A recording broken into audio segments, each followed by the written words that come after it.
Hi, hello and good morning everyone. Newborn Investor here and welcome back to another live day trading video. Hopefully the market gives us some great opportunities today as we're all here to make some money. My intention behind these videos is to capture everything live with 100% transparency so that you get a sense of what it takes to be a day trader. Also, it takes a lot from me to record these videos while I trade live. So if you appreciate the effort and the content, all I ask from you is to hit the like and subscribe button. It means a lot. That being said, let's get straight into today's action. As usual, pre-market, I'm watching SPY, Nvidia, Amazon, and Tesla. Looks like SPY, Nvidia, Amazon, and Tesla, all of them are gapping up pre-market. That's really a good sign. Probably it can give us some good call opportunities. As of now, I don't have any levels. I'll wait for market open to define my levels because this is too early.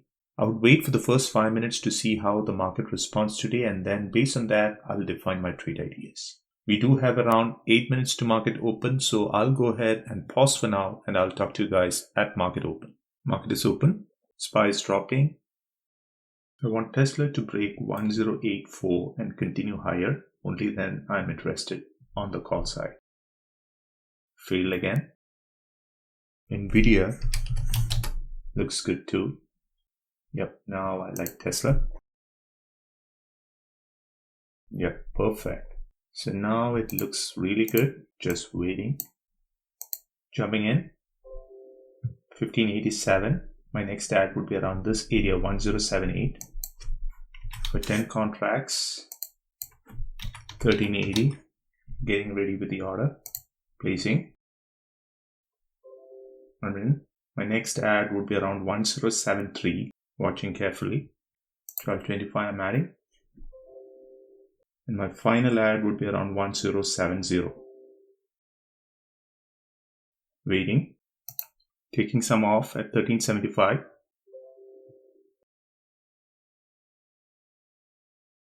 1430.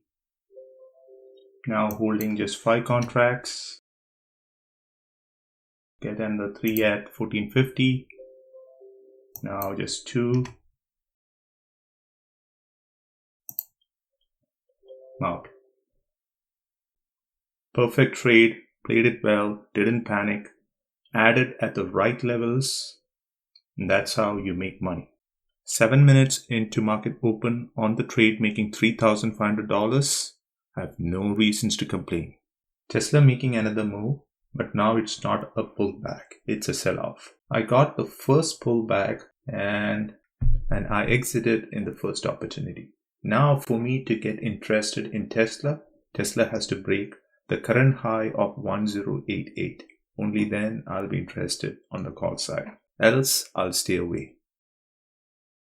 Tesla bounced off these support areas, but I did not take trades on it because as time progresses, these levels become less relevant. Now, if Tesla breaks 1088 and make new highs, I think it should give us new levels, and that is where I'll be a buyer.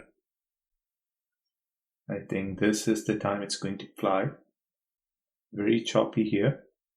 If it breaks this level, 1085, then I think it would try to break today's high. Watching closely. Now it's going, but not strong enough. And this is the reason why I always wait for confirmation. SPY broke today's high and it's failing, and so does Triple Q. I'll keep watching for another 30 minutes, and if the move doesn't happen, probably I'll call it today. Yep, it made a new high. Watching closely. Around 1086, I'll be a buyer. This time I'll start with 5 contracts as the options are getting pricier. The premium moved from $13 to $17.65. That's a good move. Just marking this level. May continue higher before giving a pullback, but I'll wait. Moving my entry around this area for now. Start with 3 contracts. 3 minutes left for this 5-minute candle to close. It made a pullback, but never knew that it would bounce off this area. I was expecting it to actually touch 1088 before continuing higher. Good to see that Tesla is making new highs. Maybe it will give us one more trade. Tesla approaching the EMA. Probably would look around 1089, just keeping this level for reference, because I'm anticipating Tesla to break down and go below the EMA and then make a bounce to the EMA, not jumping in right away. Low of this candle was 1730. I was preparing an order around 1760. I did not pull the trigger. I'll move it to 1710 maybe. Placing. At 1710, I got two of them, two contracts. Yep, I'm in 3 contracts. I'll be quick to get out. Selling. It was a quick trade, 1710, 1816, $1 profit on 3 contracts. I'll take it. Since SPY and QQQ was dropping, I did not want to hold. Idea behind that trade was a quick scalp, and that's exactly what I did. Considering the time of the day and seeing how things are slowing down, I think I'll call it a day. Overall, a great day of trading, making $3,800 in 1 hour. I have no reasons to complain. As I always say, the goal here is not to hit home runs, but to make consistent base hits and live another day to trade. I'll talk to you guys in my next video. Until then, stay safe and thanks for watching. Bye.